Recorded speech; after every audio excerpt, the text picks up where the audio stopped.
الحمد لله رب العالمين والصلاة والسلام على سيد المرسلين وخاتم النبيين ورحمة للعالمين وشفيع المذنبين والمخاطب بطه وياسين بالقاسم محمد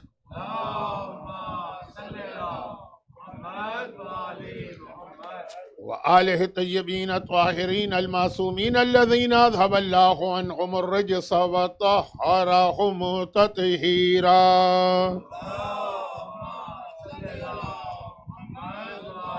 سيما على الإمام المنتظر والحجة الثاني عشر عجل اللهم له الفرج ولعنة الله على أعدائهم أجمعين من الأزل إلى الأبد. أما بعد فقد قال الله عز وجل في كتابه الكريم بسم الله الرحمن الرحيم ومكروا ومكر الله والله خير الماكرين. صلوات.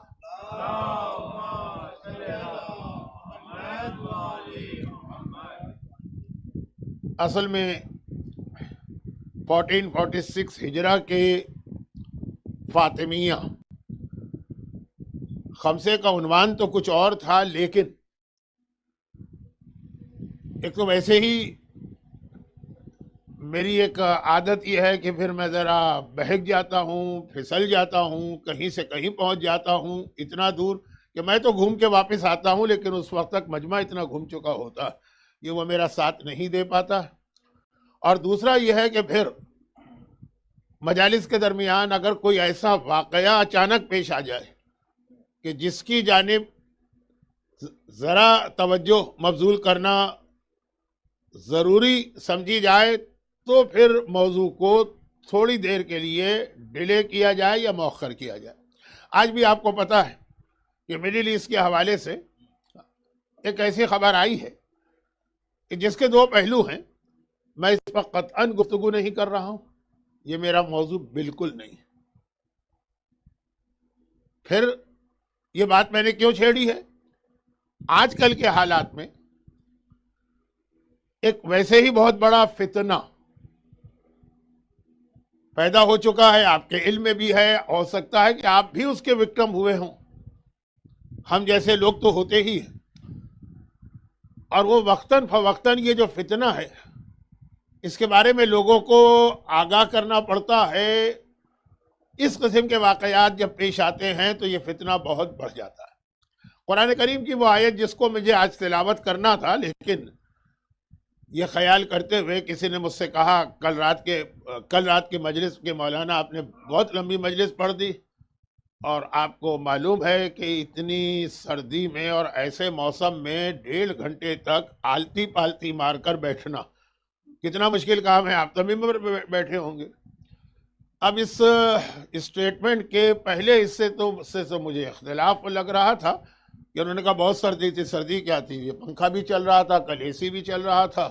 میں نے اپنا لیپ ٹاپ یہاں جانے کے بعد کھولا تو 27 ٹیمپریچر بھی دکھا رہا تھا، سینٹی گریڈ ناٹ فارنہائٹ. لیکن بہرحال جس نے کمپلین کی کہ اس نے کہا کہ بہت سردی تھی، تو ہوگی سردی. مجھے احساس نہیں ہوا، مجھے اندازہ نہیں ہوا، بات لمبی ہو گئی، تو آج مجھے وقت کے اندر گفتگو کو ختم کرنا تھا. اس لیے وہ آیت بھی میں نے چھوڑ دی، لیکن اب وہ لفظ میری زبان پہ آ گیا ہے تو آیت کی تلاوت کرنا پڑے گی. وَاتَّقُوا فِتْنَةً لَا تُصِيبَنَّ الَّذِينَ ظَلَمُوا مِنْكُمْ خَاصَّةً. یہ آیت سورہ انفال کی ہے، اور سورہ انفال ایک اعتبار سے بہت ہی اہم سورہ ہے. ذرا میں نے اس کا تعارف کرایا تو پھر میں آج پتہ نہیں آج بھی میں کہاں چلا جاؤں گا. ہے بہت اہم سورہ. ایک جملہ کہہ دوں، یہ جنگ بدر کے فوراً بعد نازل ہوا، بلکہ یہ کہیے تو شاید غلط نہ ہوگا کہ بدر کی لڑائی ختم ہو کر مسلمان ابھی مدینہ واپس پلٹ رہے ہیں، راستے میں ہیں کہ گویا یہ سورہ نازل ہو رہا.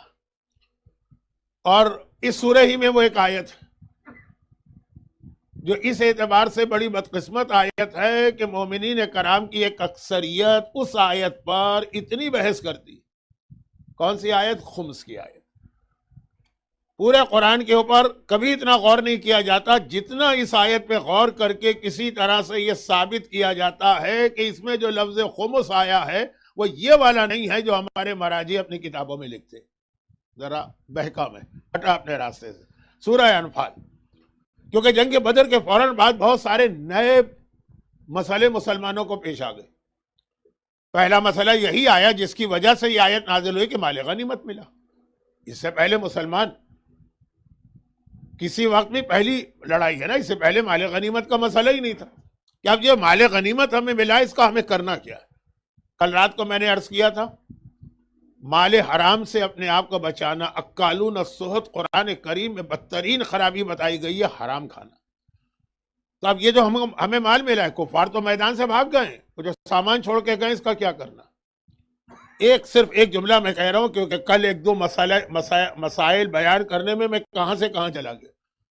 کہ جیسے کل میں بتا رہا تھا کہ کسی کو کوئی گفٹ دیا جائے تو واپس لے سکتے ہیں کہ نہیں. نہیں، آج نہیں، آج ڈرنے کی ضرورت نہیں.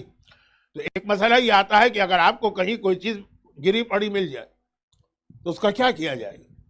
کبھی اپنے گھر میں کوئی چیز مل جاتی ہے، کبھی مرگاہوں میں چیز مل جاتی ہے، گھر میں خصوصاً مجلسیں وغیرہ جو ہوتی ہے لوگ اپنے گھر میں کرتے ہیں، اس کے بعد یہ مسئلے پیش آتے ہیں اور بہت سارے مواقع. تو کیا کریں گے اس کو اٹھا سکتے ہیں، نہیں اٹھا سکتے ہیں تو استعمال میں لائیں گے تو کس کے مالک کو پہنچائیں گے. تو یہ جو ایک مسئلہ ہے جنگ بدر کے فوراً بعد یہ مسئلہ پیش آ رہا کہ یہ جو کافر بھاگ گئے، لیکن جو بھاگے تو جو سامان چھوڑ کے گئے اس کا کیا کرنا ہے. اب اس کا جواب سورہ انفال. ایک تو یہ، دوسرا یہ تھا کہ سبھی بھاگ نہ پائے، کچھ پکڑے بھی گئے. یہ قیدیوں کا کیا کرنا ہے. اس سے پہلے تو مسلمان کبھی اس پوزیشن میں نہیں تھے. تو غرض یہ کہ مسائل سے مسائل نکل رہے تھے تو یہ پورا سورہ نازل ہوا. یہ لفظ بھی میں ایسا کہہ گیا کہ ایک دم میں چکرا گیا. ابھی تک یہ بحث ہے، الحمدللہ ہمارے یہاں عام مجمع اس بحث سے محفوظ ہے.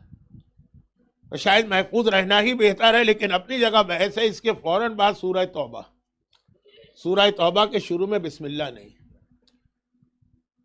بہت زیادہ اس کے اوپر سوالات ہوتے ہیں کہ بسم اللہ کیوں نہیں. ماہ مبارک رمضان میں جو کوئز کمپٹیشن ٹیلی ویژن پہ آتے ہیں پاکستان کے، تو اس میں ایک سوال بھی ہوتا ہے قرآن کا کون سا سورہ ہے جس میں بسم اللہ نہیں. سورہ توبہ میں بسم اللہ کیوں نہیں. میں پھر بہکا، ابھی آ رہا ہوں جلدی سے. دو وجوہات بتائی گئی. ایک وجہ یہ بتائی گئی ہے کہ وہ سورہ شروع ہی ہو رہا ہے اللہ کے عذاب سے. تو اگر آپ نے عذاب سے پہلے رحمت کی بات چھیڑ دی تو عذاب کا اثر کس پہ ہوگا. جو میں اکثر کہتا رہتا ہوں کہ لوگ کہتے ہیں مولانا کچھ رحمت بھی پڑھا کرے، رحمت اپنے موقع پر ہے، عذاب کے ساتھ میچ نہیں کرتا. چل اس کو چھوڑ. لیکن باقاعدہ علماء کا ایک گروہ، اور شیعہ علماء کی بات نہیں کر رہا ہوں، عام مسلمان جو کہتے ہیں سورہ توبہ کوئی سورہ ہی نہیں، وہ سورہ انفال ہی ہے پورا ایک سورہ یہاں سے لے کے وہاں تک. یعنی قرآن کریم کے سوروں کے 114 ہے نا، تو اس میں سے ایک کم کرتے ہیں، وہ کہتے ہیں ایک ہی سورہ، اس لیے بسم اللہ نہیں. خیر، تو سورہ انفال کی اہمیت بتا رہا ہوں، لیکن ایک جملہ اب کافی، اور وہ یہ ہے کہ بدر کی لڑائی کے بعد یہ سورہ نازل ہوا. جو پریکٹیکل پرابلم پیش آئے غلاموں کے بھی اور پیسوں کے بھی، اور جو مسلمان مارے گئے ان کے حوالے سے بھی، تو سارا ایک ہی موقع پہ اللہ نے ساری تفصیل بتا دی. تو یہ بدر کی لڑائی کے بعد آیا. اب بدر کی لڑائی وہ ہے کہ جس کا انتقام کربلا میں لیا گیا. جو کربلا ہے وہ بدر کا نتیجہ. یزید نے کھلے عام اسی دمشق میں کہا جہاں کے حالات اس وقت پوری دنیا کے میڈیا پہ چھائے ہوئے کہ آج میں نے اپنے بدر و احد کے بزرگوں کا انتقام لیا. اور اس میں قابل توجہ بات یہ ہے کہ احد میں یزید کا کوئی بزرگ نہیں مارا گیا. جتنے بزرگ مارے گئے تھے بدر میں مارے گئے تھے. یزید کی دادی ہندا ہے نا، ہندا کا باپ بدر میں مارا گیا، ہندا کا سگا بھائی بدر میں مارا گیا، ہندا کا بڑا بیٹا معاویہ کا بڑا بھائی بدر میں مارا گیا. ایک عورت کے لیے 3 رشتے کتنے اہم. تو خیر خلاصہ یہ کہ بدر اس اعتبار سے اہم، تو بدر کے حوالے سے جو سورہ نازل ہوا وہ بھی بہت اہم، اس کی آیت. اور شاید اس میں ایک اشارہ ہو کہ اب یہ بدر کی لڑائی میں جو کافروں کو شکست ہوئی ہے نا، تو اس کے بعد وہ مختلف طریقوں سے اسلام کو نقصان پہنچائیں گے. تو ایک تو میدان میں آئیں گے، اگلے سال آئے احد میں، موضوع چھوڑ دیجیے. لیکن وَاتَّقُوا فِتْنَةً لَا تُصِيبَنَّ الَّذِينَ ظَلَمُوا مِنْكُمْ خَاصَّةً. ڈرو اس امتحان سے اور آزمائش سے، یا اس فتنے سے. چلیں فتنے کا ترجمہ میں کرتا ہی نہیں، اس فتنے سے بچو. وَاتَّقُوا، ڈرو یا بچو. تقوی کے 2 معنی ہیں، ڈرنا بھی اور بچنا بھی. ڈرو اور بچو. شہزادی کے القاب میں ایک بہت اہم لقب ہے تقیہ. جو میں نے وہ حدیث پڑھی تھی اس میں جو امام نے 9 لقب بتائے ہیں اس کے آخری لقب تقیہ، ڈرنا بچنا. ڈرو اس فتنے سے کہ جب وہ معاشرے میں پھیلے گا تو ظالم کے ساتھ مظلوم بھی اس کی لپیٹ میں آ جائے گا. اور یہ ہر دور کا ایک مسئلہ ہے فتنے، مگر آخری زمانہ فتنے کا زمانہ نہیں ہے، فتنوں کا زمانہ. ایک کے بعد دوسرا، دوسرے کے بعد تیسرا، ہر صبح، ہر دوپہر، ہر شام، ہر آنے والا دن ایک نئے سے نیا فتنہ لے کے آئے گا. اس میں آج کل جو ایک اہم ترین فتنہ، جو اشارہ میں نے پہلے بھی کیا تھا اور آج پھر کر رہا ہوں، آج تھوڑی وضاحت تو نہیں، آپ سب لوگ آئی ٹی کے ماہر بیٹھے، ایک سے ایک جن بیٹھے ہوئے آئی ٹی والے، ان کے سامنے میں کیا زبان کھولوں. لیکن جیسا کہ میں نے کہا اس کا وکٹم میں بنتا ہوں، اس لیے میں اتنی بات کر رہا ہوں. اور وہ فتنہ ہے سوشل میڈیا کا ایسا غلط استعمال فیک نیوز والا کہ بیچارے غریب غربا جو ممالک ہیں ان سے لے کے امریکہ جیسا بھی ملک بھی اس سے پریشان. یہ فیک نیوز اور اس انداز سے یہ پھیلائی جاتی ہے کہ اب دیکھیے میری دنیا میں حیثیت کیا، لیکن اب میں اپنے حوالے سے جب دیکھتا ہوں میں خود حیران ہو جاتا ہوں. مثلا آج ابھی ایک مومن مجھے ایک کلپ میرا دکھا رہے تھے کہ بیوی اپنے شوہر پہ حرام ہو جاتی ہے کہ اگر غسل نہ کرے. اچھا میں نے بالکل الٹی بات کہی تھی، کہ حرام نہیں ہوتی ہے اور اس کو میں سمجھا رہا تھا. کسی نے کہا شاید ریڈنگ کا ہی کلپ، ذرا تھوڑا سا آگے آ جائے.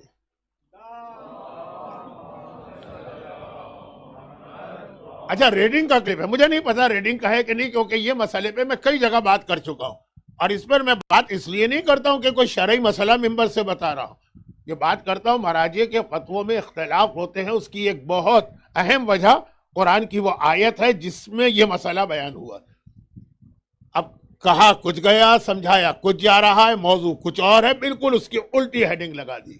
ہو سکتا ہے کہ کلپ کے اندر صحیح بات ہو، لیکن وہاں تک کون پہنچتا ہے؟ لوگ تو صرف کیا تھمبنیل کہتے ہیں، شاید تھمبنیل دیکھتے ہیں.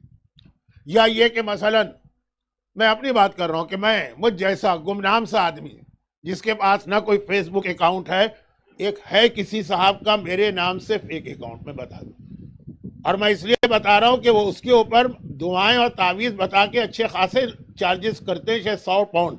تو لوگ آ کے مجھ سے سوال کرتے ہیں، میں خود حیران ہو جاتا ہوں کہ بھائی یہ میرے ساتھ واقعہ پیش آیا. اور اسی انگلینڈ کے اندر پچھلے ٹرپ کے اندر وہ ایک فیک اکاؤنٹ ہے، لیکن میرا کوئی اکاؤنٹ نہیں، مجھے کچھ سوشل میڈیا کا آئیڈیا ہی نہیں، لیکن تھم نیل تو کبھی کبھار پڑھ لیتا ہوں. ابھی میں یہ تھم نیل پڑھ رہا تھا کسی کے حوالے سے کہ میں نے ان کے بارے میں کہا کہ تم مراجع کے خلاف بول رہے ہو، تمہاری اوقات کیا.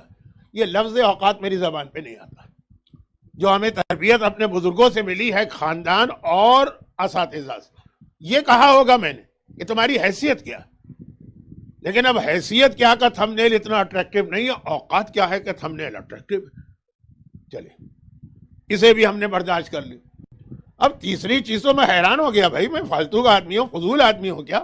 ہیڈنگ لگی ہے کہ رزق کے لیے یہ عمل ہے میرے نام سے، ایک عمل بتا رہے مولانا صاحب، اور اگر اس سے آپ کو رزق نہ ملے تو میرا گریبان پکڑ لیجئے. بھائی فالتو کا ہے میرا گریبان، باقاعدہ یہ تھمبنیل تھا. میں خود حیران ہو گیا، میرے گریبان پکڑ لے. میں کبھی دعا تعویذ کے سلسلے میں اتنے لمبے چوڑے دعوے نہیں کرتا. بڑی مشکل سے تو اپنی گردن چھوڑائی ہے، گردن. یہ ساری باتیں میں بیتوکی نہیں کر رہا ہوں، اس کا ایک سیکوینس بن رہا. گردن کیوں چھوڑائی؟ ایک طویل عرصے تک بعض مومنین کرام، بعض علماء کی گردن کو بوسہ دیتے تھے. ہم سمجھتے تھے عقیدت میں بوسہ دے رہے، وہ کہتے تھے نہیں، یہ تو وہ جگہ ہے جہاں امام کی تلوار چلنے والی، بڑی مقدس جگہ ہے، اس لیے ہم اس کو بوسہ دے رہے. ایسا ذہنوں میں ٹھوس کے کبھی بھرا گیا، برین واش کیا گیا کہ امام آ کے سارے علماء کی گردنیں اڑائیں گے، کا بہت مقدس جگہ. تو اب اس کا مطلب یہ ہے کہ شمر ان کو ملے گا تو شمر کی گردن کو بھی بوسہ دیں گے، بڑی مقدس جگہ. یزید کی گردن کو بھی بوسہ دیتے پھریں گے. یہ امام کے حوالے سے بات نہیں ہے، یہ علماء کی نفرت جو دلوں میں بیٹھی ہے نا، اس کا اظہار. پھر وہ حدیثیں بتا کے کہ یہ حدیث جو آپ اس طرح کوٹ کر رہے کبھی پڑھی ہے کتاب میں؟ کیا اس سے پہلے کے جملے آپ نے پڑھے ہیں؟ کیا اس کے بعد کے آپ کے جملے پڑھے؟ صرف ایک ہی جملہ آپ نے کہیں سے اٹھا لیا. اب وہ گردن چھوڑوائی تو گریبان پکڑوا دیا لوگوں نے کہ جو مولانا نے کہا میرا گریبان پکڑ لو. تو یہ تھم نیل ہے، میں بات کر رہا ہوں مجھ جیسے جاہل اور گمنام سے آدمی کی. تو بڑے علماء، ہاں جن علماء کا اپنا آفیشل میڈیا ہے وہاں سے جب یہ تھمبنیل آتے ہیں اس پہ ہم بھی توجہ دیتے ہیں. تو اب یہ جو ایک ماحول بنا ہے سوشل میڈیا کا اور جس کے اندر بات کہیں کچھ جا رہی اور لوگوں کو اٹریکٹ کرنے کے لیے, ابھی میں نے ایک جملہ کہا تھا نا, میں ذرا سا ربط ملا دوں ورنہ آپ سوچیں گے مولانا بہت بہکی بہکی باتیں کر رہے ہیں. حرام کھانا اس کی ایک قسم یہ بھی. اب یہ کیوں ایسا ہوتا ہے, کہا کہ جی لوگوں کو دو چیزیں ہیں. پہلی چیز ابھی سن لیجئے, دوسری چیز مجلس میں خطبہ زہرا کا جو پہلا جملہ آج میں بیان کروں گا, خطبے کا پہلا جملہ نہیں, جو میرے بیان میں پہلا جملہ آئے گا خطبے کا, اس میں اس کی مزید اصل وضاحت اس میں ہوگی. دو چیزیں یہ سوشل میڈیا میں, ایک چیز پیسے, سبسکرائبر, فالو, زیادہ سے زیادہ لوگ شیئر کریں. میں نے سنا ہے کہ اس کے پیسے ملتے ہیں اور بڑے اتنے زیادہ لوگوں سے سنا ہے کہ اس پہ یقین آ گیا. حرام خالی شراب بیچ کے نہیں کمایا جاتا ہے, یا حرام خالی گانے کے کیسٹ بیچ کے نہیں کمایا جاتا. اگر جھوٹ کو اور غلط بیانی کو اور تہمت کو آپ کسی پہ لگا کے اس سے پیسے کما رہے ہیں وہ بھی حرام ہے.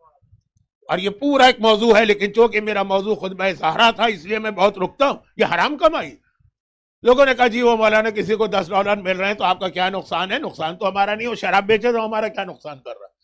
لیکن مسئلہ ہے کہ ہمارا کام ہے یہ بتا دینا کہ رزق حرام کا دائرہ بہت وسیع ہے, اور اس میں آج کل یہ اتنا غیر محسوس طریقے سے داخل ہو گیا ہے کہ لوگوں کو اندازہ بھی نہیں ہوتا کہ ہم کس طرح اپنے گھر کے اندر حرام لے کے آ رہے ہیں. تو سوشل میڈیا کی خرابی کی ایک وجہ یہ, ایک دوسری وجہ بھی, اور وہ دوسری وجہ شہزادی نے اپنے خطبے میں بالکل آغاز میں ہی بتائی, وہ ابھی وجہ آنے والی. اچھا, اب یہ اس کی باقی ساری خرابیاں چھوڑی, اس سے اس وقت میرا کوئی موضوع کا تعلق نہیں. جیسے میں نے اپنی 2-3 مثالیں دی نا, اس طرح سے میں تو طالب علم, علماء, مراجع, مجتہدین, ان کے حوالے سے بھی جو جھوٹے جھوٹے تھمبنیل ہوتے ہیں اس کو چھوڑی. سب سے بڑا جو مسئلہ اس وقت بن گیا جس کو میں نے آج کا بہت بڑا فتنہ کا, وہ ہے ظہور امام.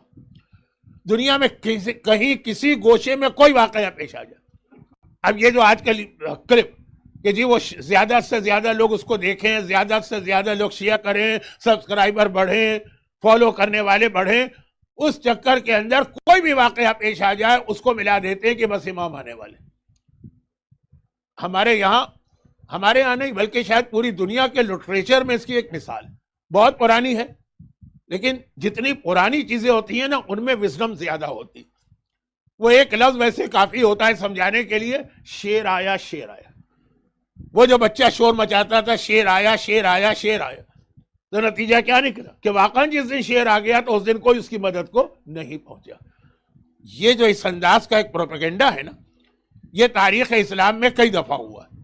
عروج پر اب پہنچا ہے سوشل میڈیا کی وجہ سے, لیکن ہر 150 سال کے بعد خبر پھیل جاتی تھی کہ بھائی اب امام کا ظہور ہونے والا, اب امام کا ظہور ہونے والا. لیکن آج کل تو ہر 1 گھنٹے کے بعد کلپ بن جاتے ہیں, تھمبنیل لگ جاتے ہیں, بس ظہور امام بہت قریب ہے. اور بعض اوقات تو, کیونکہ اب میں علم کی بات نہیں کرتا ہوں, عمر کے اعتبار سے خاصا سینئر ہو گیا ہوں اردو مجلسیں پڑھنے والوں, تو بعض اوقات نوجوان خطیبوں تک کو میں نے دیکھا کہ ذرا سا اس اچھی لگتی ہے نا, تو وہ جو حالات دنیا میں چل رہے ہیں کسی طرح توڑ مروڑ کر اس کو ان روایتوں سے ملا دیتے ہیں جس میں ظہور کے بارے میں کہا گیا.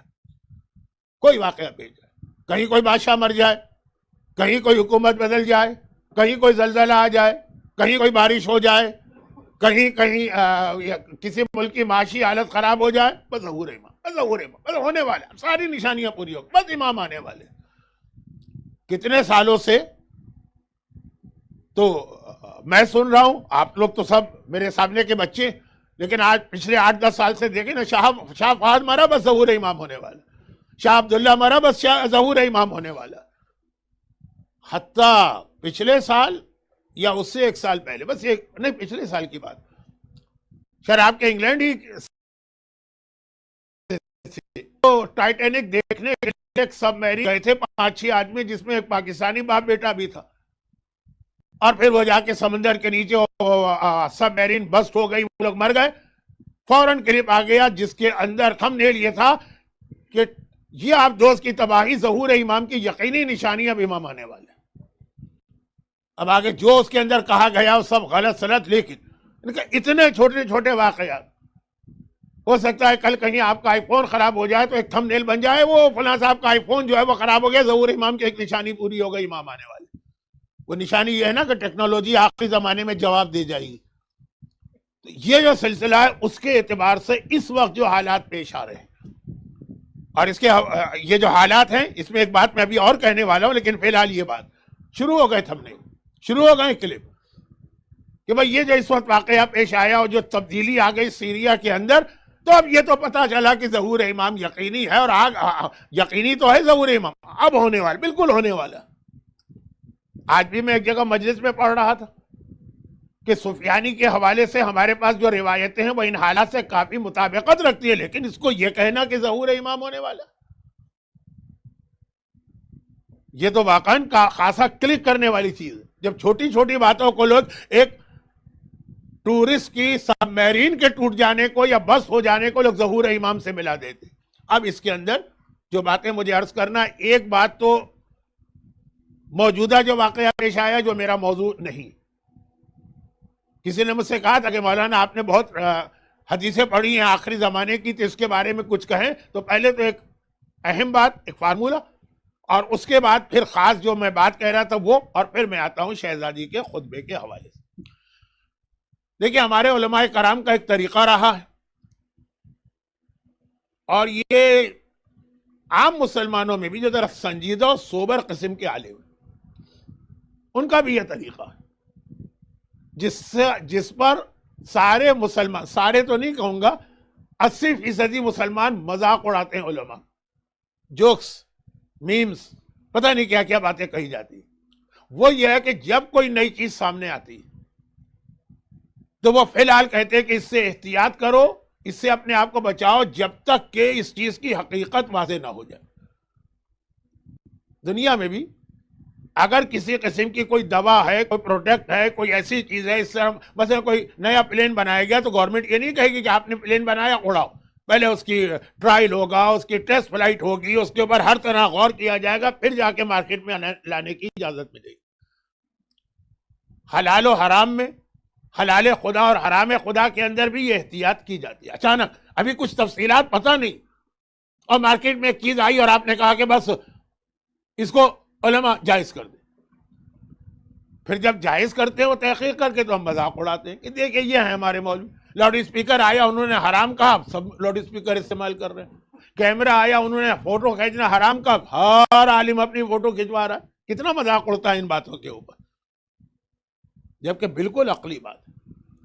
یا تو جب کوئی نئی چیز ایسی بنائی جائے تو جو لوگ اس چیز کا جائزہ لے رہے ہیں، حکومتی پیمانے پہ تو باقاعدہ ادارے ہوتے ہیں جو اس کو دیکھ کر اپروو کرتے ہیں، پھر وہ چیز مارکیٹ میں آتی ہے، اس میں یا تو علماء بھی شامل ہو کہ ان کو بھی اس ریسرچ میں شامل کیا جائے۔ جب نہیں ہے تو ایک چیز آ گئی دنیاوی اعتبار سے، اب عالم اس پہ غور کرے گا قرآن و حدیث کی روشنی میں، اور اس دوران کہے گا کہ احتیاط کرو، بچاؤ اپنے آپ کو اس چیز سے۔ ہو سکتا ہے بعد میں یہ حرام نکلا، اگر حلال نکل آئی تو ہم کہہ دیں گے کہ یہ حلال۔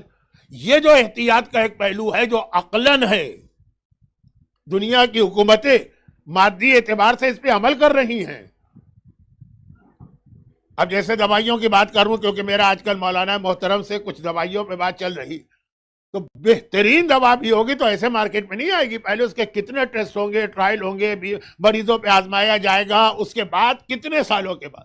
یہی کام عالم کرتا، مگر عالم کا مذاق اڑایا جاتا، اور وہ پرانی مثالیں کوٹ کی جاتی کہ جو پہلے جس چیز کو حرام کہہ رہے تھے وہ جو حلال کہہ رہے ہیں، جب وہ حرام بھی کہہ رہے تھے تو کیا کہہ کے حرام کر رہے تھے۔ ہاں، وہ جو بالکل ہندوستان پاکستان کے گاؤں کے جاہل ملا ہیں ان کی بات نہیں کر رہا ہوں، میں نے کہا نا برادران اہل سنت میں بھی جو پڑھے لکھے سوبر قسم کے ہیں، اور ہمارے مرجعیت کا یہ طریقہ۔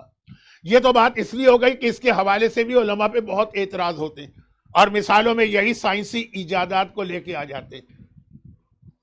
اب میڈیکل سائنس کے اندر کتنی ایسی چیزیں ہیں آج کل جس کے اندر احتیاط کروائی گئی تھی، اس کے بعد جب ریسرچ ہوئی اور پھر پتا چلا عالم کو اب اپنی ریسرچ کرنا، تو پھر اس کی اجازت ملی۔ مثلا اولاد کے ہونے کے حوالے سے جو اس وقت میڈیکل سائنس نے ترقی کر لی، لیکن شروع میں تو شاید حکومتیں بھی اجازت نہیں دیتی، جو کلوننگ ولوننگ کی بات تو نہیں کر رہا ہوں، آئی وی ایف وغیرہ جو دوسرے اور بہت ساری چیزیں۔ تو یہ والے جو اعتراضات ہیں. اچھا اب یہ بات ضمناً تو آئی لیکن میرے اصل موضوع سے بھی متعلق کہ ایک بار امام نے یہ ارشاد فرمایا کہ یاد رکھو میرا بیٹا جب ظاہر ہوگا، دیکھیں ربط اسی سے، حلق المستعجلون و نجس صابرون، یہ حدیث ہے. جو لوگ اس کے ظہور میں جلدی کریں گے، یعنی اگر کوئی شخصیت آئی سامنے اور اس نے کہا کہ میں امام ہوں اور جلدی ہے ان کو کہ امام آ جائیں، اس نے کہا میں امام ہوں، ہاں یہ امام ہے مان لو اس کو، ہلاک ہو جائیں گے. جلدی کرنے والے ہلاک ہوں گے. اب ذرا توجہ دیجیے گا، ایک طرف ہمیں یہ سکھایا گیا، ہمارے ڈی این اے میں یہ شامل کرایا گیا، ہمیں پیدا ہونے سے لے کے اب تک ٹرین کیا گیا ایک اصول پر، وہ کیا ہے؟ ظہور امام میں تعجیل کی دعا مانگو، اجل اللہ العجل. دوسری جانب کہا گیا کہ اگر جلدی کی تو ہلاک ہو جاؤ گے. اور نجات کون پائے گا؟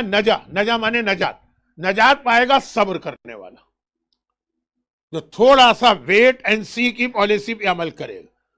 یہ ویٹ اور سی اس کے لیے حرام ہے جس کو یقین ہو جائے کہ یہ امام وقت ہے، پھر بھی کہے گا ذرا ٹھہر جاؤ، نہیں پھر نہیں ٹھہرو. لیکن جب تک کہ یہ 99.99% کنفرم نہ ہو اس وقت تک ویٹ اینڈ سی، جلدی نہیں کرنا. اچھا اب تاریخ اسلام میں ہر 100 سال کے بعد کوئی نہ کوئی جھوٹا مہدی آتا تھا، اور جو آتا تھا تو ایسا نہیں ہے کہ کوئی اس کو نہیں مانتا تھا، ایک بڑا طبقہ اس کو مان بھی لیتا تھا. کون تھے؟ جلدی والے. اچھا اب جلدی والے جو ہیں ان میں ایک قسم تو وہ لوگ ہیں جس سے ہمارا کوئی تعلق نہیں. ہماری قوم پڑھی لکھی ہے، باب مدینۃ العلم کی ماننے والی ہے، اتنی معلومات سب کے پاس ہوتی ہے. ہمارے یہاں جو لوگ جلدی میں ہلاک ہوتے ہیں وہ کون لوگ؟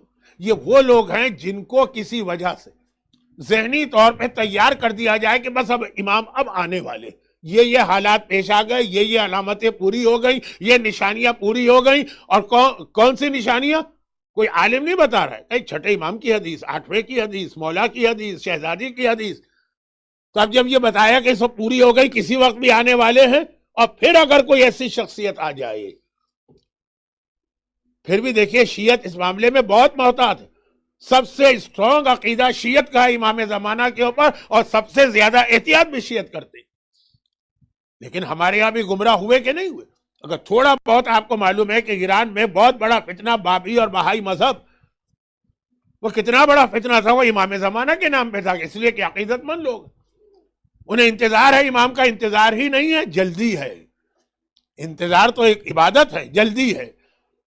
اور پھر یہ جلدی اس وقت گمراہی کا سبب بن جاتی ہے جب کوئی شخص آ کر ان کو بتائے کہ ہاں امام کے ظہور کی 90% نشانیاں پوری ہو چکی ہے، 95% پوری ہو چکی ہے، 99% پوری ہو چکی ہے. اب یہاں جو میں نے بات پہنچائی ہے نا، کیونکہ میرا یہ موضوع نہیں ہے، لیکن حالات جو میں دیکھ رہا ہوں نا کہ اس وقت جو حالات سیریا میں ابھی پیش آئے آج کے دن، اس کے حوالے سے اتنا زیادہ سوشل میڈیا کے اوپر ایک ہنگامہ ہوگا. اور میں بہت احتیاط سے بات کر رہا ہوں، لیکن مجھے کہنا ہے ممبر سے بھی بہت سی جگہوں پہ کہا جائے گا کہ بس یہ دیکھیے ظہور امام کی تو بالکل یقینی نشانی. وہ شیر آیا اسی کا نام ہے کہ واقعاً جب امام آ جائیں گے تو جو لوگ اس سے پہلے 8-10 مرتبہ بیڈ ایکسپیرینس کر چکے ہوں گے وہ اس وقت بھی رک جائیں گے کہ بھئی یہاں تو ہر 15-20 دن کے بعد، 6 مہینے کے بعد، 1 سال کے بعد امام کے آنے کی بات ہو جاتی ہے. بس چھوڑو اس کو، اپنے کام سے کام رکھو. تو اب اس میں یہ جو میں نے کہا نا کہ جو اس نشانیوں کے حوالے سے بات ہوتی ہے تو 2 فارمولے سمجھ لیجئے، یہ فارمولے.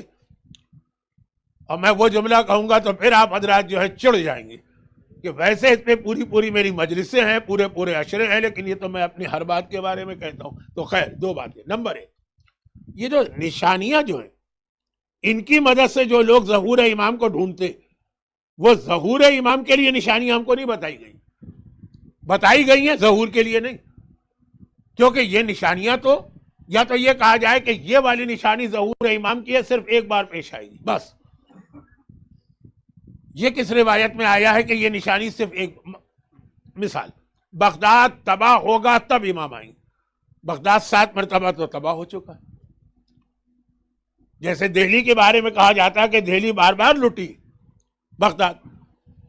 اب ہمیں کیا پتا کہ امام جب آئیں گے تو بغداد کی کون سے نمبر کی تباہی کے بعد آئیں گے، یہ روایت میں نہیں. بغداد کی تباہی کی روایت اس لیے بہت یقینی ہے کہ جب بغداد بن رہا تھا تو سادات کے خون سے بنایا گیا، اور امام تھے، اور امام سے پوچھا بھی گیا تو امام نے کہا کہ یہ شہر جو ہمارے خون پہ بنا ہے یہ تباہ ہو کر رہے گا، اور پھر ہمارا بیٹا اس میں آئے گا. وہ پوری روایت نہیں پڑھ رہا ہوں، ٹائم ہی نہیں ہے میرے پاس، ابھی تو اصل موضوع شروع ہونا. تو اب یہ کیسے پتا چلا کہ بغداد جب پہلی دفعہ تباہ ہوا، مثلا تاتاریوں نے یہ ہلاکو خان تباہ کیا، وہ امام نے کہا. اس کے بعد کئی دفعہ تباہ ہوا، ہمارے زمانے میں، صدام کے زمانے میں بغداد کی کیسی تباہی ہو گئی. تو ایک تو نشانیوں سے کیسے پتا چلے کہ یہ جو ہمارے زمانے کا واقعہ پیش آیا یہی والا وہ واقعہ ہے. جیسے ہمارے یہاں پہلے لوگ اتنی کم معلومات رکھتے تھے حج کے بارے میں کہ اس میں ایک عقیدہ لوگوں نے بنا لیا تھا کہ حج تو آج تک نہیں رکا. تو کہا ظہور امام کی یقینی نشانی ہے کہ اس سال حج نہیں ہوگا. نہیں ہوگا سے مراد یہ ہے کہ صرف لوکل لوگ ہوں گے. کووڈ میں ایسا ہی ہوا تھا، کووڈ کا پہلا سال، دوسرے سال تو پھر بھی کچھ تھوڑی سی اجازت تھی، پہلا سال. تو جس سال امام ظاہر ہوں گے، کہاں ظاہر ہوں گے؟ مکے میں ظاہر ہوں گے. کب ظاہر ہوں گے؟ حج کے فوراً بعد ظاہر ہوں گے. اور جب ظاہر ہوں گے اس سال حج صرف لوکل لوگ ہوں گے. نہیں، لوگوں نے کہا یہ تو یقینی نشانی، کیونکہ مجھے یاد ہے کہ کووڈ کے پہلے سال بھی لوگوں نے کہا دیکھیں اس سال حج نہیں ہو رہا ہے، امام آنے والے. اور جب صدام کے زمانے میں بغداد پہ بمبارڈمنٹ کیا تھا امریکہ نے اور حج خطرے میں تھا، تب بھی لوگوں نے کہا. ارے تاریخ اسلام میں اس سے پہلے کتنی مرتبہ ایسے گزرے ہیں کہ حج ہوا ہی نہیں. خاص طور پر شیخ مفید کے زمانے میں. شیخ مفید کو 1000 سال ہو گئے. شیخ مفید ہماری تاریخ مرجعیت کے وہ عظیم عالم ہیں جن کے نام امام زمانہ نے 2 خط ریٹن میں لکھ کے بھیجے. امام کی تحریر آئی، اس کا آغاز ہی بہت اہم، ایھا الاخ الکریم، اے میرے عزت والے بھائی. یہ مرجع کو امام خط لکھ رہے ہیں، اور اس وقت یہ ضروری تھا کیونکہ اس سال حج نہیں ہوا تھا. تو امام کو ذرا سی کچھ وقت کبھی پڑھ لیجیے گا، اس میں اپنی ظہور کے بھی بہت سارے میسیجز دیے. تو اب میں یہ عرض کر رہا ہوں کہ اب یہ والی نشانی، جب تک لوگ بھولے بھالے تھے اور حج کے بارے میں لوگوں کو معلومات ہی نہیں تھی، کہا مولانا یہ تو یقینی نشانی ہے نا کہ جب حج نہیں ہوگا، حج تو آج تک نہیں رکا، کتنی مرتبہ رک چکا ہے حج. تو خالی اس سے فیصلہ کرنا. مصر کا بادشاہ مارا جائے گا، مجھے اب تک یاد ہے 1981 کا حج، عرفات کا دن تھا، ہم لوگ بسوں کے انتظار میں بیٹھے تھے. اب بسیں آنے والی ہیں، برابر میں مصری حاجیوں کی بلڈنگ تھی، شور ہو گیا، شور. پتہ چلا کہ اس وقت انور سادات کو وہاں قتل کر دیا گیا قاہرہ میں، حج کے دن. اور وہ نشانی تھی کہ مصر کا ایک حکمران حج کے دن مارا جائے گا. وہ 1981 میں اب آ رہے ہیں امام، 50 سال تو اس کو ہو گئے. چلیں ایگزیکٹ میں بتا دوں ورنہ آپ کہیں گے مولانا کو گنتی بھی نہیں آتی. 81 سے 2024. تو اب یہ پہلا فارمولا تو یہ کہ اگر یہ ظہور کی یقینی نشانی بھی پوری ہو، آپ کے پوری کا مطلب آپ کے سامنے آ جائے، تو کیا پتا کہ یہ نشانی دوبارہ ریپیٹ ہوگی یا کہ نہیں ہوگی. ہو سکتا ہے 50 سال بعد دوبارہ ریپیٹ. اس لیے ظہور امام کی نشانی کی مدد سے یہ مت پہچانیے کہ امام آنے والے. اور دوسری بات اس کی الٹی بھی سمجھ لیجیے، اور وہ یہ کہ ظہور امام کی کچھ یقینی نشانیاں ہیں. آپ نے کہا کہ وہ جو کہ پوری نہیں ہوئی اس لیے ابھی امام نہیں آنے والے. ذرا سستی آ گئی آدمی میں. مثلا سورج ابھی تک تو مغرب سے نہیں نکلا. ایک یقینی نشانی ہے نا کہ ظہور امام سے پہلے سورج مغرب سے نکلے گا. اور آپ یاد رکھیے گا کہ اتنی سائنس میں نے بھی پڑھی ہے کہ یہ چیز پاسبل ہے. بلکہ آپ گوگل میں جائیے تو وہ کچھ پریڈکٹ بھی کر رہے ہیں کہ کون سا سال ایسا ہے جب سورج مغرب سے نکلے گا، یعنی زمین کی جو گردش ہے، روٹیشن، وہ الٹی ہو جائے گی کچھ دیر کے لیے. لیکن یہ کہ جن کو یہ ہے کہ بھائی یہ نشانی یقینی ہے، ابھی تو امام نہیں آ رہے. اور اگر آ گئے امام، وہ کہیں گے یہ تو امام نہیں ہے کیونکہ ابھی نشانی پوری نہیں ہو. امام نے آ کر کہا میں آ گیا، میری مدد کو. آپ نے کہا ذرا ٹھہریے میں آئی فون میں چیک کر لوں کہ نشانیوں میں کون سی باقی ہے. یہ والی نشانی باقی ہے، آپ امام نہیں ہو سکتے. جو سننے میں آپ کو جتنا جوک لگ رہا ہے یہ ہوگا اس لیے نشانیوں کے حوالے سے، کیونکہ مجھے یقین ہے. یقین کیا، میں خود دیکھ چکا ہوں. چند گھنٹوں کے اندر کلپ آنے لگے. تو اس لیے میں نے کہا موقع سے فائدہ اٹھا کے یہ ایک فارمولہ بتا دوں کہ جتنی نشانیاں روایتوں میں آئی ہیں وہ سب آپ کے سامنے پوری ہو جائیں, تب بھی اس کا مطلب یہ نہیں کہ امام آ رہے ہیں, کیونکہ یہ نشانیاں ریپیٹ ہو سکتی ہیں اور ہوئی ہیں. اور جو نشانیاں ایسی ہیں جو بہت یقینی ہیں اور ابھی پوری نہیں ہوئی ہیں, تو اس کا مطلب یہ نہیں ہے کہ ابھی امام کے آنے میں بہت دیر ہے, جب یہ پوری ہو جائیں گی اس کے بعد امام آئیں گے. بغیر کسی نشانی کے بھی امام آ سکتے ہیں. یہی ہمارا وہ عقیدہ ہے جس کی بنا پر سپاہ صحابہ ہم کو کافر قرار دیتی ہے. امام کے حوالے سے نہیں, وہ کہتے ہیں کہ شیعہ کافر ہے. کیوں کافر ہے؟ ایک لمبی لسٹ ہے. یہ قرآن کو انکمپلیٹ مانتے ہیں, یہ پیغمبر کی بیوی پہ حرام کاری کی تہمت لگاتے ہیں, اور یہ مثلا جو ابھی میں تھوڑی دیر پہلے ایک اور مجلس میں بیان کر رہا تھا کہ ان کا یہ عقیدہ ہے, وہ تفصیل آ چکی ہے لیکن اس کی ضرورت بھی نہیں. اور یہ عقیدہ بدع کے قائل ہے. وہ کیا ہے؟ وہ یہ ہے کہ اللہ نے ایک اعلان کر دیا میں یہ کام کروں گا, پھر اللہ اس کو بدل دے. وہ ایک عقلی اعتراض کرتے ہیں کہ اگر اللہ کو بدلنا تھا پہلے اعلان کیوں کیا؟ اس کا مطلب یہ کہ اللہ کو بھی پتہ نہیں تھا آگے کیا ہونے والا. شیعہ اللہ کو جاہل کہتے ہیں اس لیے یہ کافر.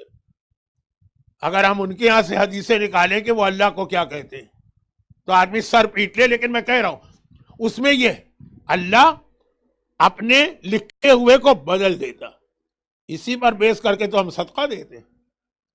کیوں دیتے ہیں؟ اللہ نے لکھ دیا کہ اس آدمی کو مرنا, ہم نے صدقہ دیا, ہماری موت ڈیلے ہو گئی. اگر چینج ہو ہی نہیں سکتا ہے تو صدقہ دینے کا فائدہ کیا ہے؟ 5 پاؤنڈ بھی بچائیے آپ اپنے.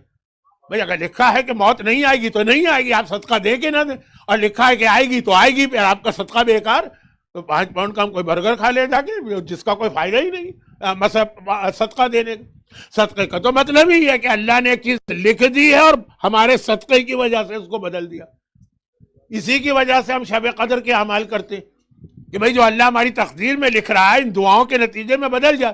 اب اگر چیز بدل سکتی ہی نہیں ہے تو دعا کا فائدہ کیا؟ بھئی اگر یہ لکھا ہے کہ اس کو یہ جواب ملے گا تو ہم دعا نہ بھی کریں تب بھی ملے گا, اور اگر لکھا ہے اللہ نے کہ نہیں ملے گا تو ہم کتنی ہی دعائیں کر لیں نہیں ملے گا. تو پورا جو نظام دعا ہے, پورا نظام اعمال ہے, پورا جو سسٹم اور صدقہ ہے, سب ختم ہو جاتا ہے.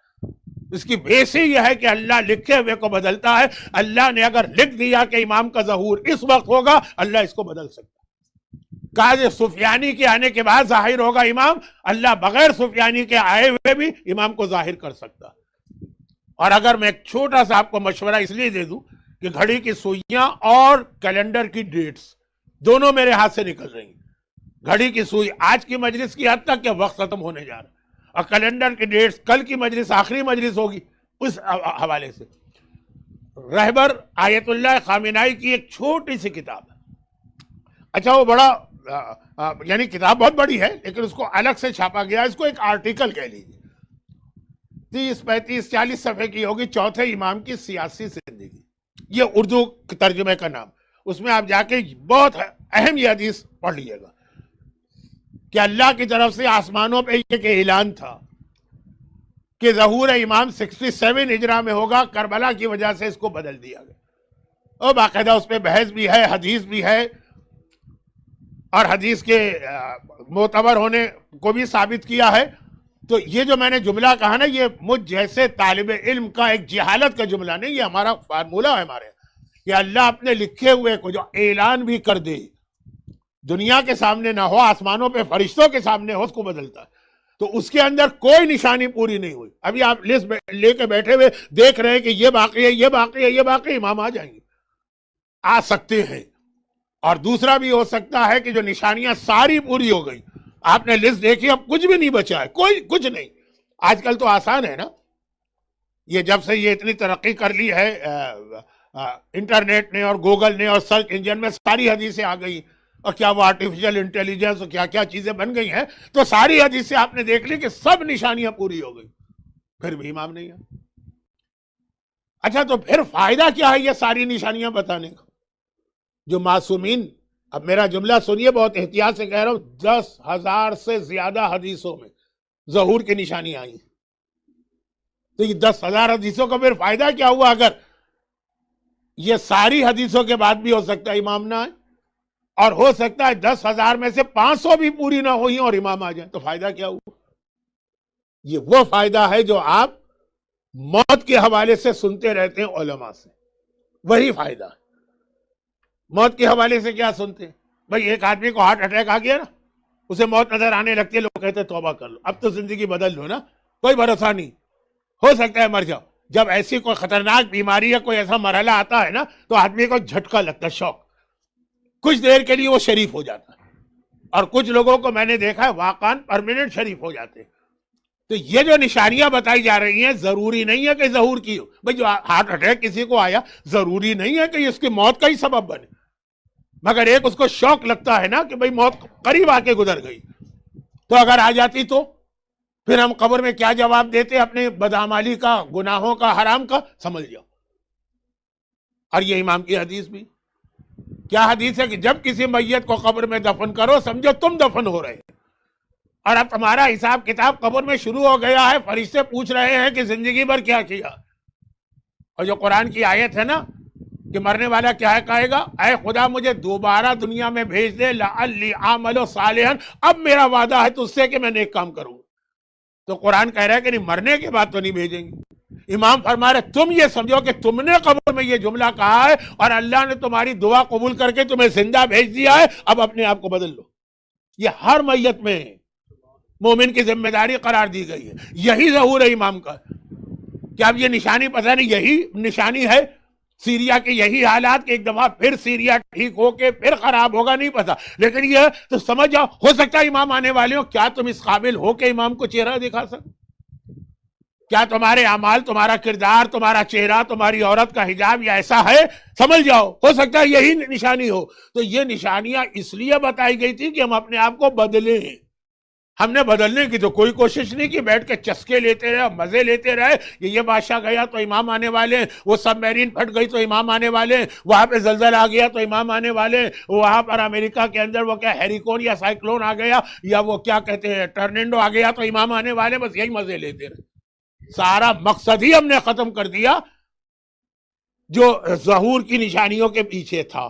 تو یہ بہت لمبی بات ہو گئی، اب آگے بڑھی اصل موضوع پہ ہم آتے ہیں، اور وہ یہ کہ اس کے اندر یہ تو اس ضمنی میں نے کہا کہ دو باتیں اس میں آ گئی، خلاصہ کر دوں۔ خلاصہ یہ ہے کہ جو حالات بھی پیش آئے، اچھا یہ حالات کے لیے میں نے وہ آیت تلاوت کی کہ وَمَكَرُوا وَمَكَرَ اللَّهُ وَاللَّهُ خَيْرُ الْمَاكِرِينَ، دشمن اپنی پلاننگ کر رہے ہیں، اللہ اپنی پلاننگ کر رہا ہے، پلاننگ اللہ ہی کی ہوگی۔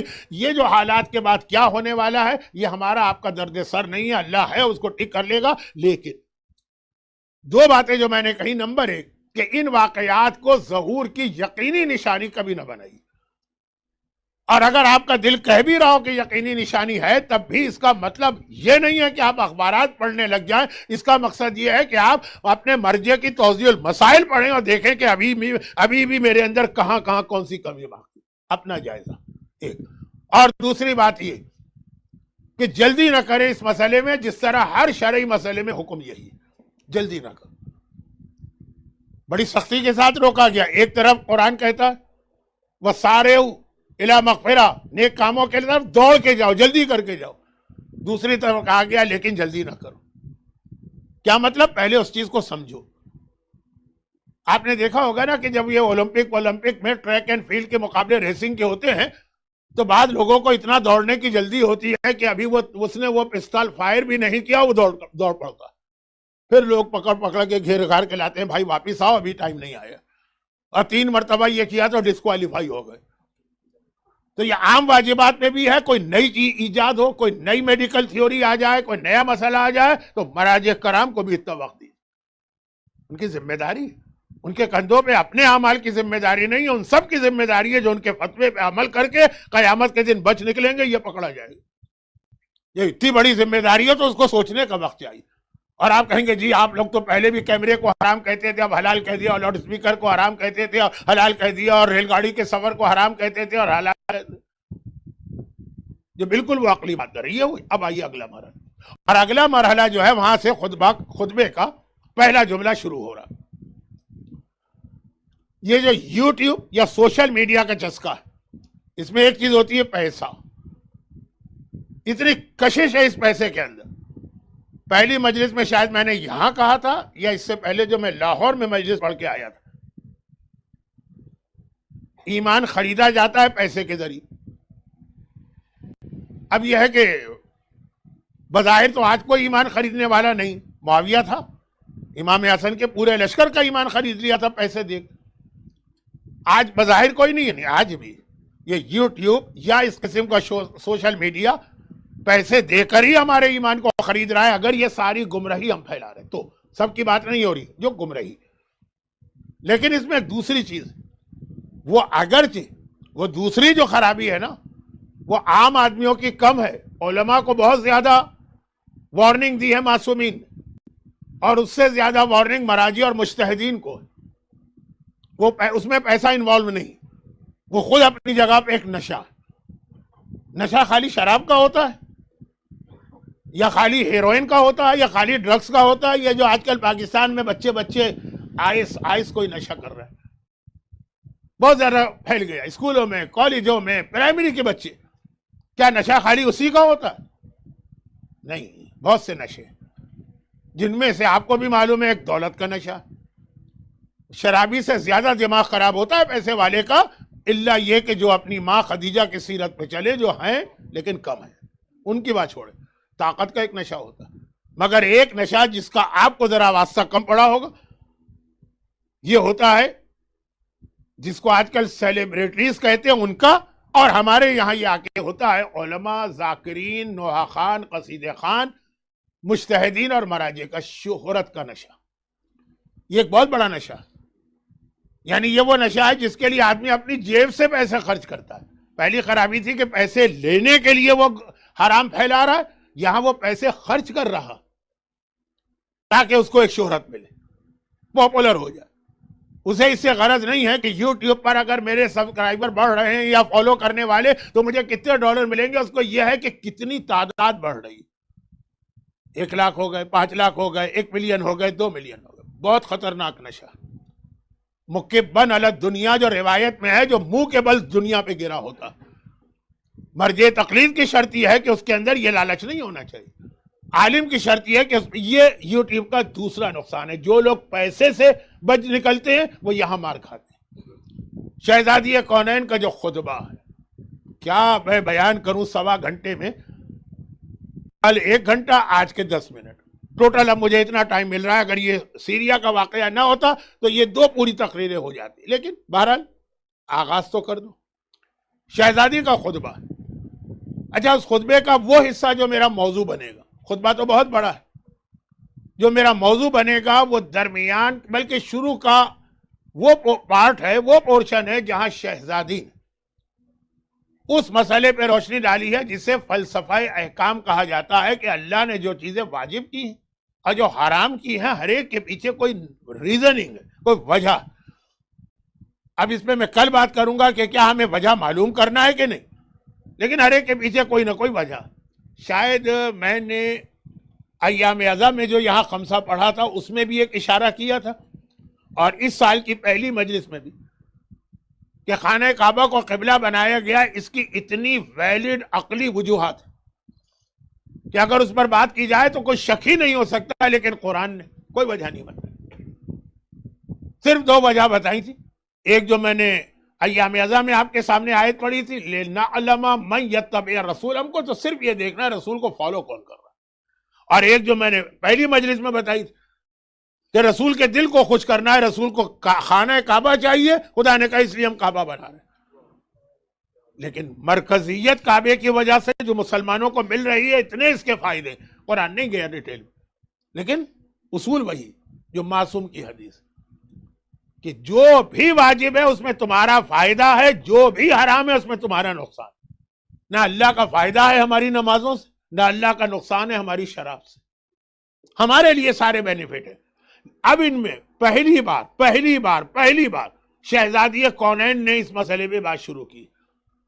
مولا کا کوئی خطبہ آپ کو شہزادی سے پہلے نہیں ملے گا.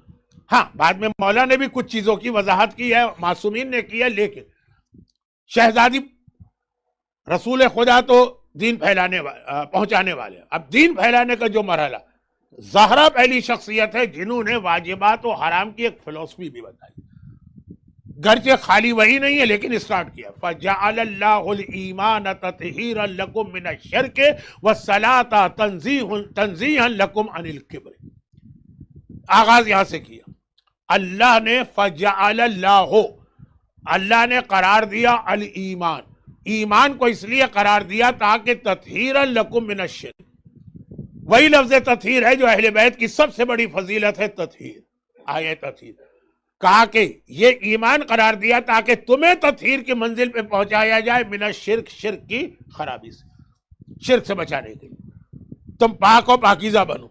فقہی مسئلہ بھی آپ جانتے ہیں کہ کون پاک ہے کون نجس ہے، اس کی تفصیل میں نہیں، یہاں تو عقیدے کی بات، تطہیرا لکم من الشرک والصلاۃ تنزیہا لکم عن الکبر، اور نماز اس لیے واجب قرار دی گئی ہے تاکہ تمہیں غرور، گھمنڈ، ایروگینس، تکبر سے بچایا جائے۔ وہ کیسا نمازی ہے جس کے پاس نماز بھی ہے تکبر بھی ہے؟ یہ جملہ آپ کی سمجھ میں آج نہیں آیا، یہ کل آئے گا۔ اگر کل تک میں زندہ رہا اور اس حیثیت میں رہا کہ خطاب کروں تو اس کی وضاحت کل کروں گا۔ یہ پہلا جملہ، یہ دوسرا ہے، میں پہلے کو اس وقت لے رہا ہوں، ایمان۔ اس کے بعد باقی ساری چیزیں جو ہیں وہ احکام ہیں، یعنی یہ اصول دین کے حوالے سے۔ آگے اسی میں 9ویں نمبر پہ امامت کی بات بھی آئی، وہ بھی اصول دین۔ باقی ساری چیزیں واجبات و حرام فروع دین، اصول دین۔ اچھا، اب یہ جو حصہ شہزادی نے شروع کیا،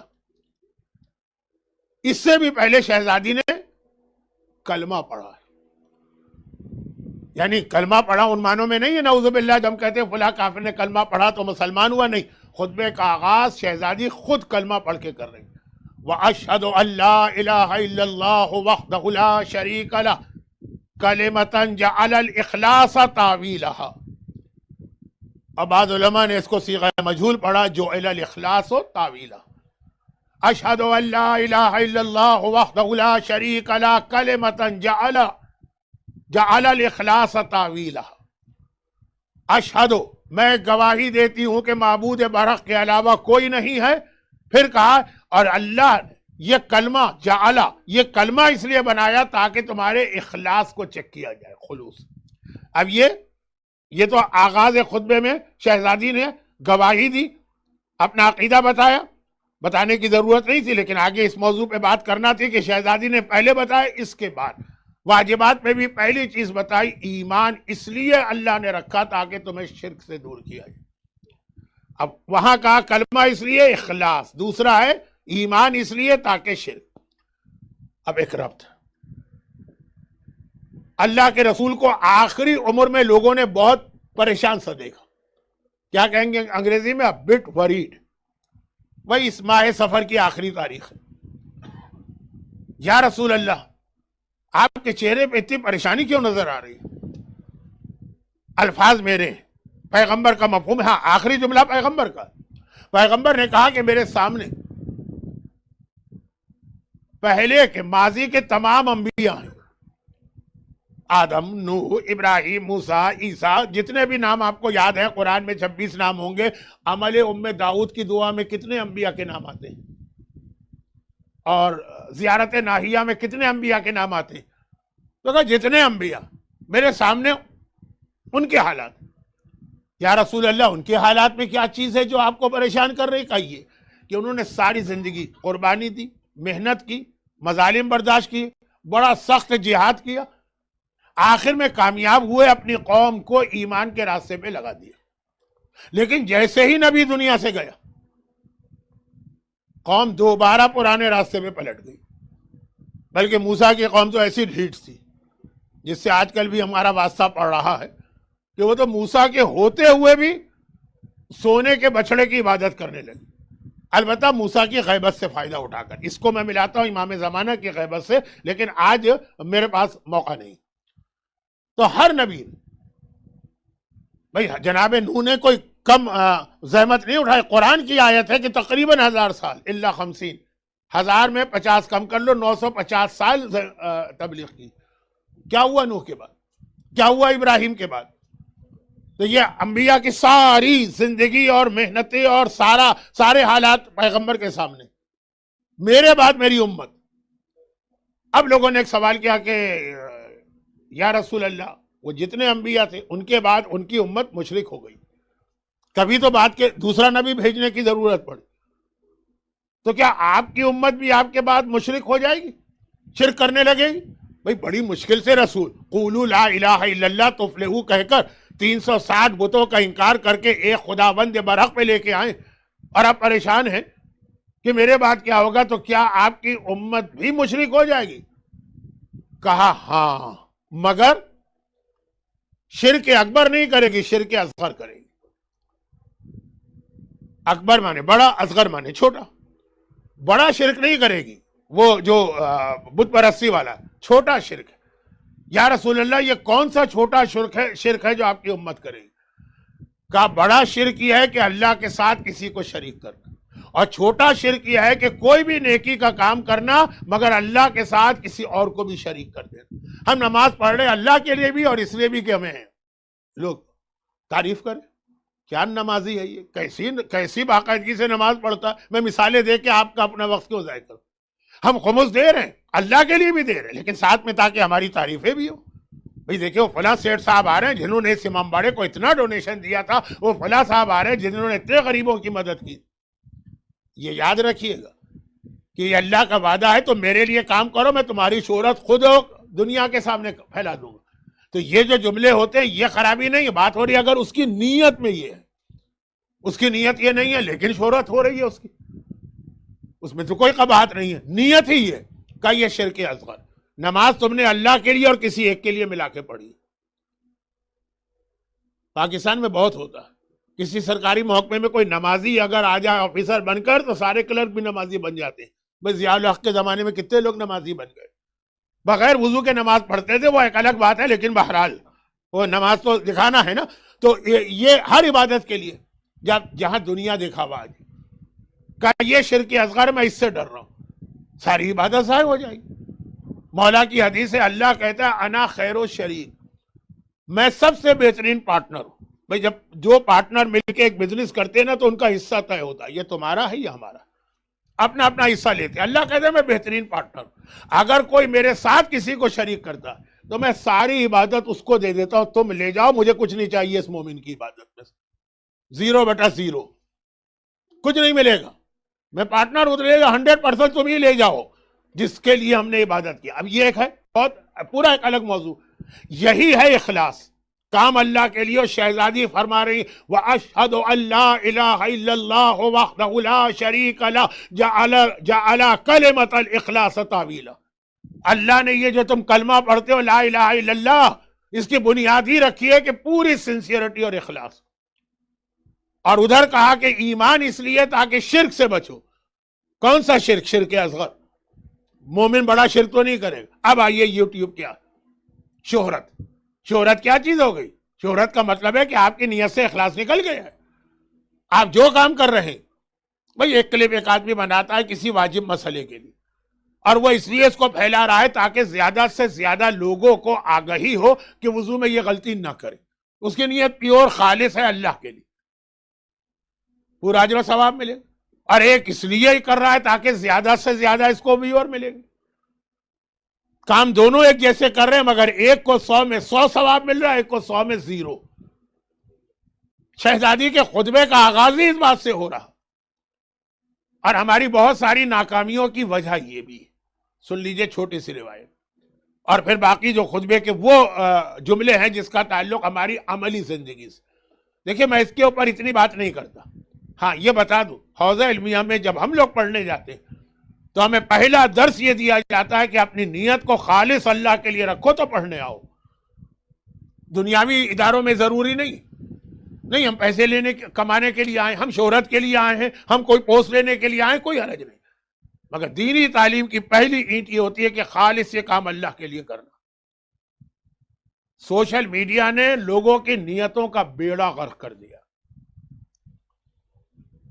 اگر آپ دیکھتے ہوں گے، نہیں دیکھتے ہوں گے، یا شاید دیکھتے ہوں گے، نہ میں تہمت لگانا چاہتا ہوں، نہ میں جھوٹ بولنا چاہتا ہوں، خواتین ذاکرات، خواتین نوحہ خان، جس انداز سے ان کے کلپ ہوتے ہیں، اس کو صاف لگ رہا ہوتا ہے کہ کوئی خدمت ازا نہیں کرنا ہے، اپنا بن ٹھن کے بیوٹی پارلر سے تیار ہو کے مٹک مٹک کے جو وہ قصیدہ پڑھ رہی، کیا مطلب ہے؟ صاف لگ رہا ہے کہ دکھانا ہے، اور دکھانا کیوں ہے؟ ان کو چاہیے بھی، اور ان میں سے کئی تو شادی شدہ ہیں، ورنہ میں سمجھوں کہ شاید وہ اپنا رشتہ دے رہی ہے اس کے ذریعے، جانتا ہوں پرسنلی شادی شدہ. یہی تو وہ خرابی ہے جسے خطبہ زہرا کے آغاز میں شہزادی نے بتایا. اصل مسئلہ ہے فدق کے حوالے سے اپنا احتجاج ریکارڈ کرنا، پروٹیسٹ، وہ بعد میں آ رہا ہے. پہلے تمہاری اصلاح ضروری ہے. یہ کس کو بتا رہی ہیں اخلاص کرو؟ وہ لوگ اخلاص کریں گے جن کے سامنے خطبہ دے رہے. ان کا کچا چھٹا تو اسی خطبے میں شہزادی نے آگے بتایا. یہ ہمارے اور آپ کے لیے. اور جیسا میں نے کہا کہ اتنی بڑی خرابی ہے سوشل میڈیا کی ہے کہ جو یہ کہہ بھی دے کہ جی ہمیں تو پیسے نہیں چاہیے، ہم پیسے کمانے کے لیے نہیں گئے سوشل میڈیا. یہ والی خرابی. بہت مختصر ایک بات کر دوں، اس لیے کہ بہت سارے دینی کام ہمارے تباہ ہو رہے ہیں. نیت کی خرابی. بہت بچوں جیسی آپ کو روایت لگے گی، لیکن روایت ہے. امام فرماتے ہیں بنی اسرائیل، اب یہ حضرت موسیٰ نے کتنی محنتیں کر کے اپنی قوم کو سیدھے راستے پہ لگایا، اور پھر اس کے بعد کیا ہوا؟ بھئی جو قوم ان کے ہوتے ہوئے بگڑ جائے تو ان کے بعد تو جو کچھ بھی کرے وہ کم ہے. بنی اسرائیل حضرت موسیٰ کی قوم، کیا کہتے ہیں انگلش میں؟ Children of Israel. وہاں پہ ایک بہت نیک اور مقدس انسان تھا، راہب تھا. راہب اسے کہتے ہیں کہ جو واقعاً اس حدیث پہ من و ان عمل کرتا ہے، کم بولو، کم کھاؤ، کم سو، شہر چھوڑ کے جنگلوں میں رہتا. تو یہ عام طور پر بہت ہی زیادہ یہ لوگ کمزور نہیں. وہ عبادت کر رہا ہے کہ اپنی قوم کی حالت پتہ چلی کہ ایک درخت ہے، وہ ساری قوم اس کی پوجا کرنے لگی.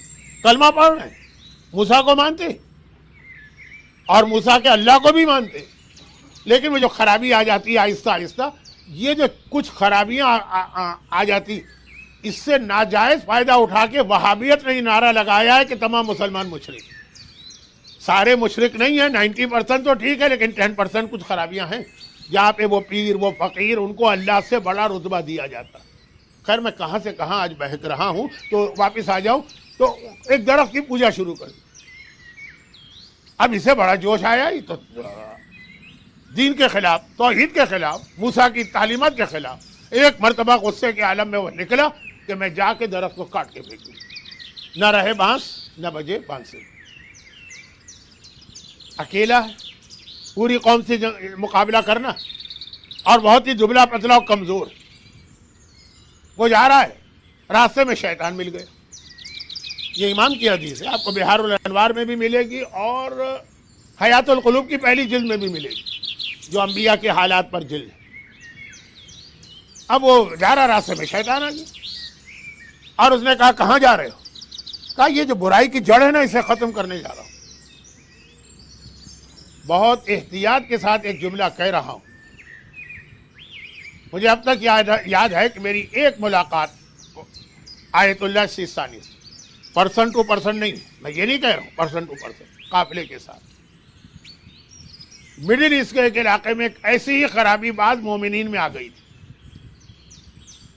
اور انہوں نے ایک انداز سے ہمیں ڈانٹا. اب ان کا انداز تو بہت ہی نرم، بہت ہی دھیما، لیکن کہ یہ اتنی بڑی خرابی آپ اس کو روکتے کیوں نہیں؟ وہ بھی ایک درخت کے حوالے سے تھی. بہت احتیاط سے بات کر رہا ہوں، لوگ اس کو بہت سینسیٹیو بنا دیتے ہیں، اور میرے پاس ٹائم نہیں ہے کہ میں وضاحتیں کرتا پھروں. تو کہا یہ درخت کو کاٹ کے پھینکنا ہے تاکہ نہ یہ رہے. اب وہ ختم ہو گیا، اور درخت حکومت نے کاٹ کے پھینک دیا. خیر، اس نے شیطان نے کہا کہ بھائی تم ایک اکیلے ہو، پوری قوم سے جنگ کیا کروں؟ اللہ کے لیے حاضر ہوں. کہا اچھا تو ان سے بعد میں جنگ کرنا، پہلے مجھ سے لڑ لو. اگر تم مجھے ہرا دو گے تو میں تمہارے ساتھ چل کے درخت کاٹوں گا، اور اگر مجھ سے ہار جاؤ گے تو پھر تم واپس چلے جاؤ. اب کہاں وہ شیطان ہو تو بہت ہی لمبا چوڑا، جیسا کیا وہ ہماری جوانی میں WWF پہ وہ اینڈرے دا جینٹ ہوتا تھا، یہ اس قسم کے وہ، اور یہ دبلا پتلا سوکھا، کیا کوئی مقابلہ ہی نہیں. لیکن چونکہ اس وقت جذبہ ایمانی ہے، کا کوئی بات نہیں، آؤ